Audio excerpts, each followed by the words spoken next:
आशा है आप सब प्रभु में आनंदित होंगे और विशेष करके आज का दिन जो परमेश्वर ने आपके लिए और मेरे लिए बनाया है उसमें हम आनंदित हैं। आज का जो मेरा विशेष टॉपिक या सब्जेक्ट मैटर है वो है सेवक की जिम्मेदारी।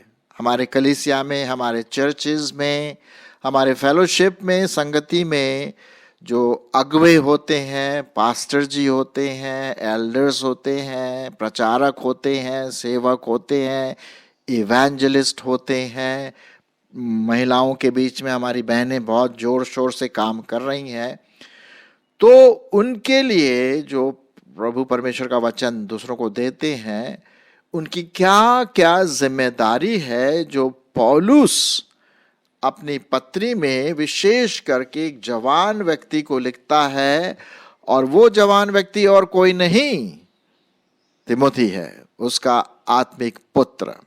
ठीक है, तो आज हम इसी सब्जेक्ट के बारे में, विषय के बारे में थोड़ा ध्यान देंगे कि पौलुस तिमोथियस को क्या लिखता है, क्या जिम्मेदारी हो सकती है एक सेवक की, जो आपके लिए और मेरे लिए भी बहुत आशीषमय भी होगा और चुनौती का कारण भी बनेगा कि मैं भी उसी प्रकार से एक सेवक की जिम्मेदारी को पूरा करूं।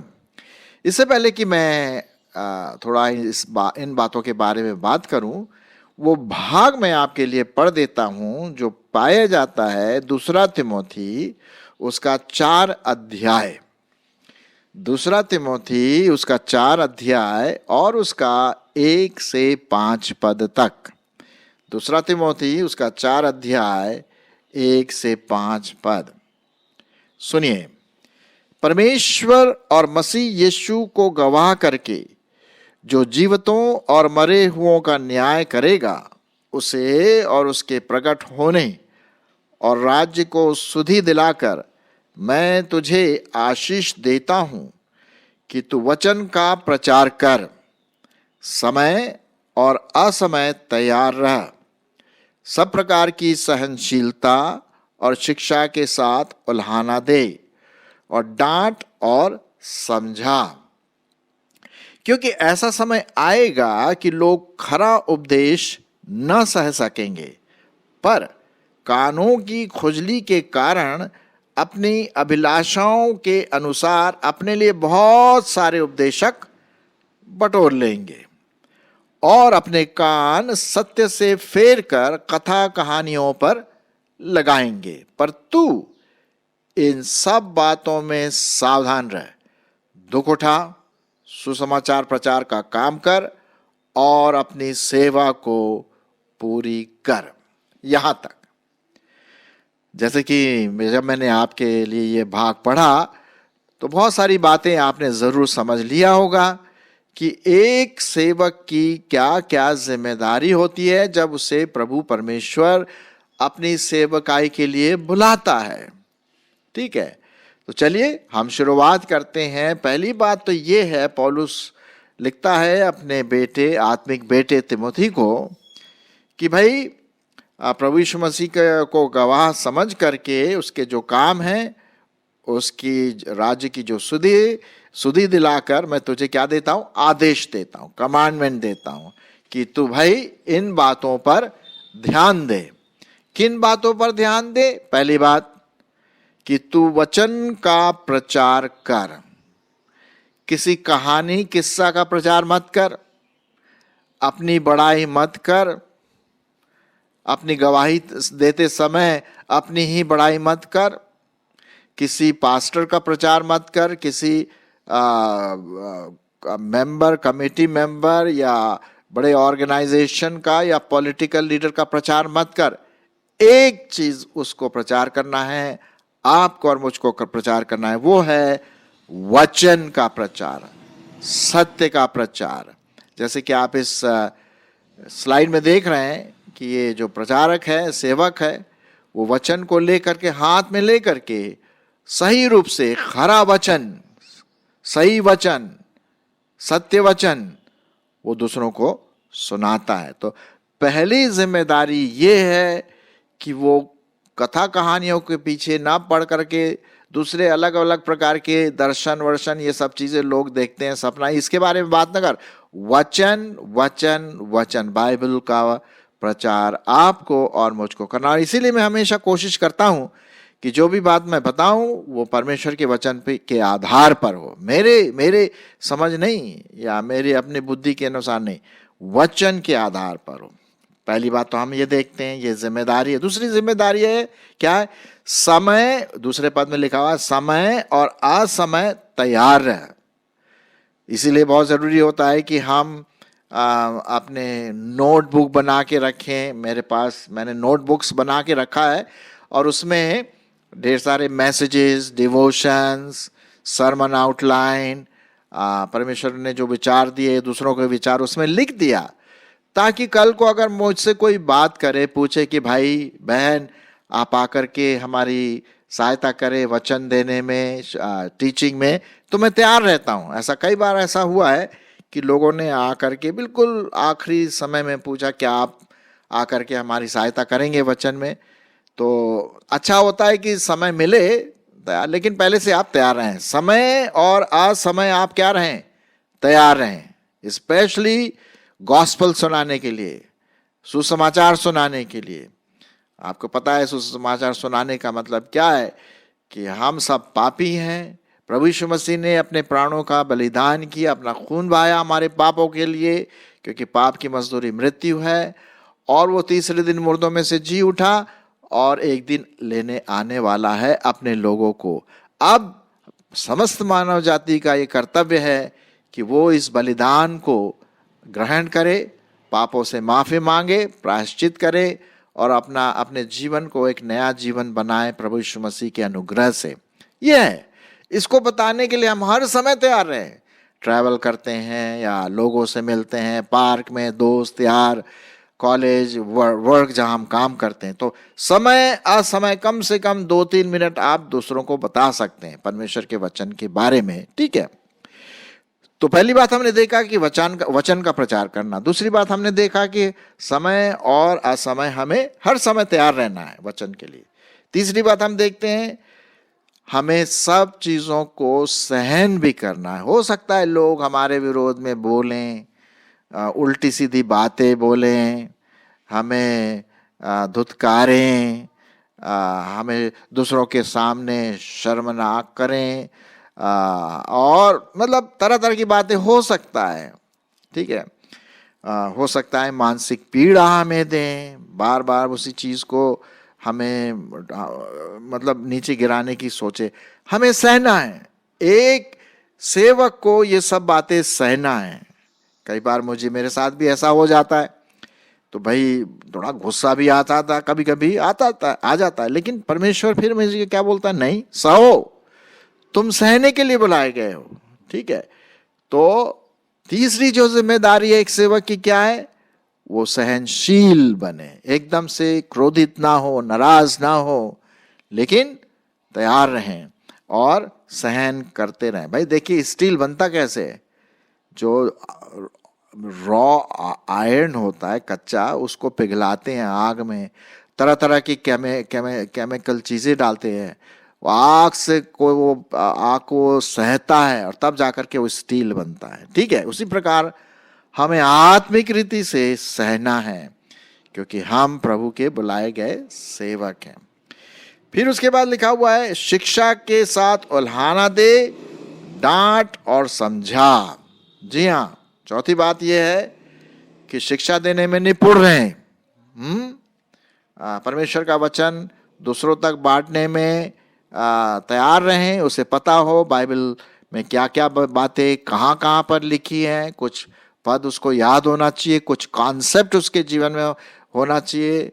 और ये सब ऐसे ही नहीं आता है, अनुभव से आता है, और एक्सपीरियंस अपने जीवन में जब होता है पवित्र आत्मा का, तो वो शिक्षा देने के लिए निपुण होता है।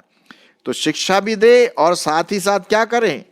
डांटे का मतलब यहां पर ऐसी जबरदस्ती डांटना नहीं, फालतू का। डांटने का मतलब है जैसे एक पिता अपने बच्चों को डांटता है ना, ये नहीं कि वो उसका दुश्मन है, समझाता है, काउंसलिंग करता है, अपने बेटे को, अपनी बेटी को उठाता है। तो इस प्रकार से एक संबंध है, आत्मिक संबंध है। तो जो कमजोर हैं, जो हो सकता पाप में फिसल गए हैं, उनको काउंसलिंग की जरूरत पड़ती है। तो कभी कभी डांटना भी पड़ता है, लेकिन प्यार से।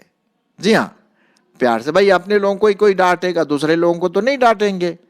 मैं अपने बच्चों को ही डांटूंगा, दूसरों को तो नहीं डांटूंगा। क्यों? क्योंकि मैं उनसे प्यार करता हूं। उसी प्रकार से आत्मिक रीति से हमें अपने लोगों को जो चर्च में है, फेलोशिप में है, संगति में है, यदि वो कहीं गिर रहे हैं, कमियां उनमें, पाप में फिसल रहे हैं, तो एक सेवक का काम ये है चुपचाप नहीं बैठे रहना है कि हाँ भैया अगर मैंने उसको कुछ बोल दिया ना तो पलटवार मेरे को बोल के उल्टा सीधा मेरे को बोल। नहीं, एक सेवक की जिम्मेदारी है कम से कम एक बार तो आप बताइए उसको, उसकी काउंसलिंग कीजिए। और मैं तो यूं बोलता हूं कि हर एक सेवक को एक काउंसलर होना चाहिए, क्योंकि आप न सिर्फ परमेश्वर का वचन सुनाते हैं, साथ ही साथ लोगों के साथ डील भी करते हैं। कैसे उसको समझाना है, कैसे उसको ऊपर उठाना है। तो डांटना और समझाना जो काउंसलिंग से संबंधित है। तो जरूर पवित्र आत्मा में आप उस व्यक्ति को, 2-3 व्यक्ति जो भी हैं चर्च में, फेलोशिप में, उनको अलग से बिठा करके समझाएं।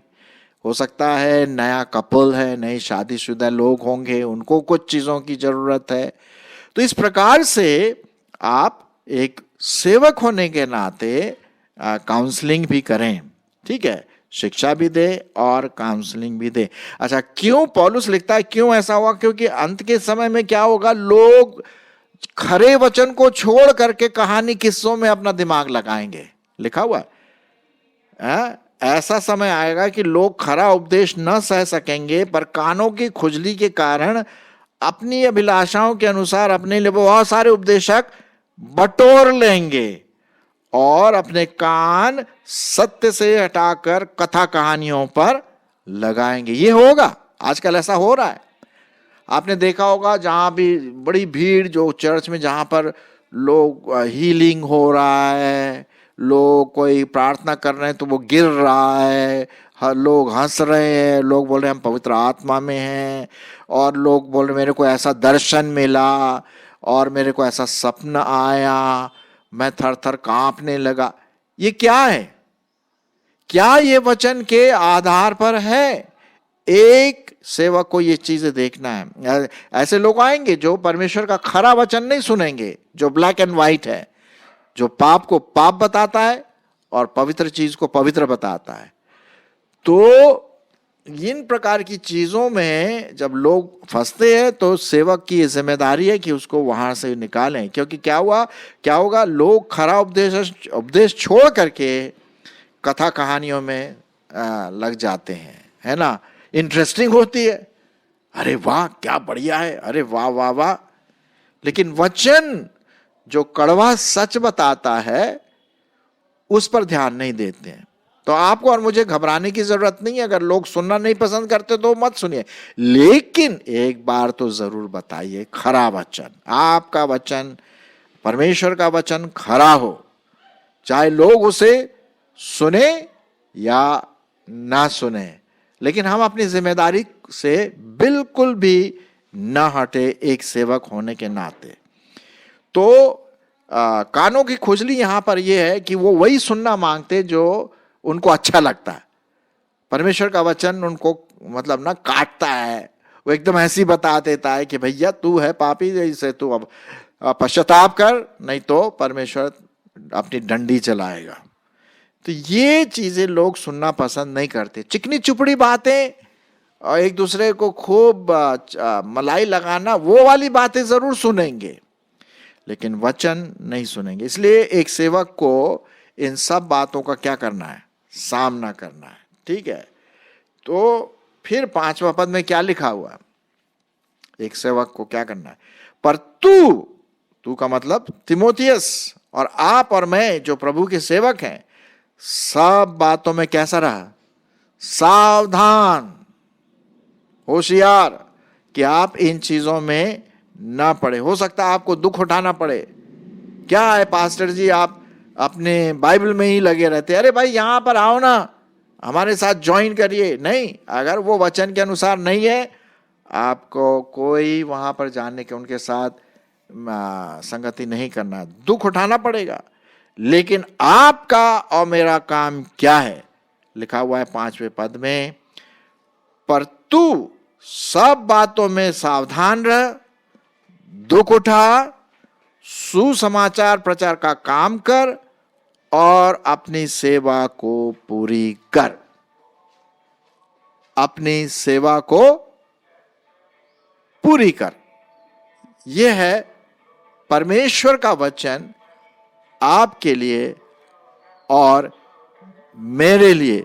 यह बात यहां पर लिखी गई है, और हो सकता है कि आपको इसके लिए दुख उठाना पड़े, हो सकता है आपको इसके लिए दुख उठाना पड़े, ठीक है। सुसमाचार प्रचार का काम पूरा कर और अपनी सेवा को पूरी कर। जो भी सेवा परमेश्वर ने आपको दिया है, टीचिंग की है, काउंसलिंग की है, हाँ, और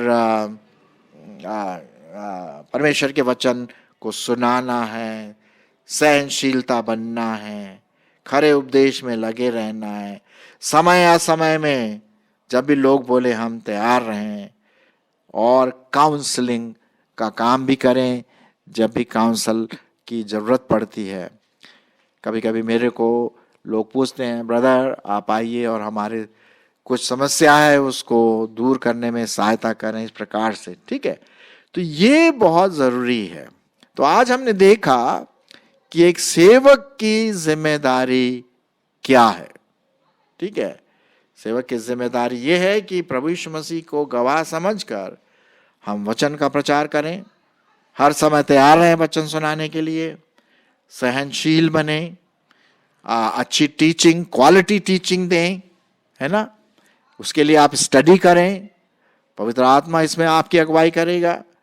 उसके साथ साथ काउंसलिंग का काम करिए, जहां पर गलत है काम लोग कर रहे हैं उसको डांटिए, प्रेम से डांटिए, लेकिन सिखाइए कि ऐसा नहीं है भाई, ऐसे नहीं है बहन, ऐसा नहीं है अंकल, और इस तरह से है, और उनको काउंसलिंग करिए। क्योंकि लोग, समय आएगा लोग इन चीज़ों को सुनना पसंद नहीं करें, लेकिन आपकी और मेरी जिम्मेदारी यही होती है कि हम इन चीज़ों में सावधान रहें और सुसमाचार का प्रचार पूरी रीति से करें। और इस प्रकार से जब प्रभु हमें बुलाएगा ना अपने पास, तो वो क्या कहेगा? भाई मैं तो यही चाहता हूं प्रभु मेरे से कहे कि हे विश्वास योग्य दास, है ना, सेवक, आपके लिए, मेरे लिए, जो प्रभु की सेवा करते हैं अलग अलग प्रकार से, तो प्रभु परमेश्वर यही कहेगा कि तू बहुत विश्वास योग्य रहा, थोड़े में विश्वास योग्य रहा, बहुत चीजों में विश्वास योग्य रहा, आ जाओ स्वर्ग के राज में प्रवेश करो। तो ये कितनी बड़ी, मतलब एक परमेश्वर की ओर से आशीष होगी ये सब चीजों के लिए। तो एक तो ये बात आपको ध्यान में रखना है, लेकिन इसके लिए आपको क्या होना है? विश्वास योग्य बने रहना, छोटी बातों में, बड़ी बातों में, सहायता करने में, सहनशीलता में, प्रचार करने में, सुसमाचार सुनाने में। हाँ, जब हम इन बातों को अपने जीवन में ढालेंगे, आप देखेंगे कि कलीसिया बढ़ेगी, न सिर्फ नंबर में बढ़ेगी, नंबर में तो बढ़ेगी, लेकिन क्वालिटी में, गुणवत्ता में भी आगे बढ़ेगी। और इस प्रकार से परमेश्वर की कलीसिया बढ़ती चली जाएगी। और मेरा ये विश्वास है कि जो आज मैंने वचन सुनाया आपके लिए, विशेष करके जो सेवक हैं, उनकी जो जिम्मेदारी होती है, उन जिम्मेदारी को पूरा करके आप आगे बढ़ें। और मैं एक और बात बताऊं, ये बातें जो मैं आपको बता रहा हूं ना, आई एम श्योर कि आपको पता होगा, ऐसी बात नहीं, लेकिन अगर पता भी नहीं होगा या सीखा भी होगा, ये आप दूसरों के साथ शेयर करिए। अरे या उनको भेजिए ये आज का एपिसोड, अरे भाई सुनो, आज का एपिसोड है सेवक की जिम्मेदारी, आप उसे सुनिए। तो क्या होगा, इससे दूसरे जो सेवक हैं ना, उनको भी थोड़ा सा प्रोत्साहन मिलेगा, इनकरेजमेंट मिलेगा। और इस तरह से भाई हम एक दूसरे के साथ मिलकर के परमेश्वर की जो कलीसिया है, प्रभु यीशु मसीह को आधार समझकर उसको हम आगे बढ़ाएं। और मेरी ऐसी आशा है कि हम ऐसे ही परमेश्वर की कलीसिया को बढ़ाते जाएंगे।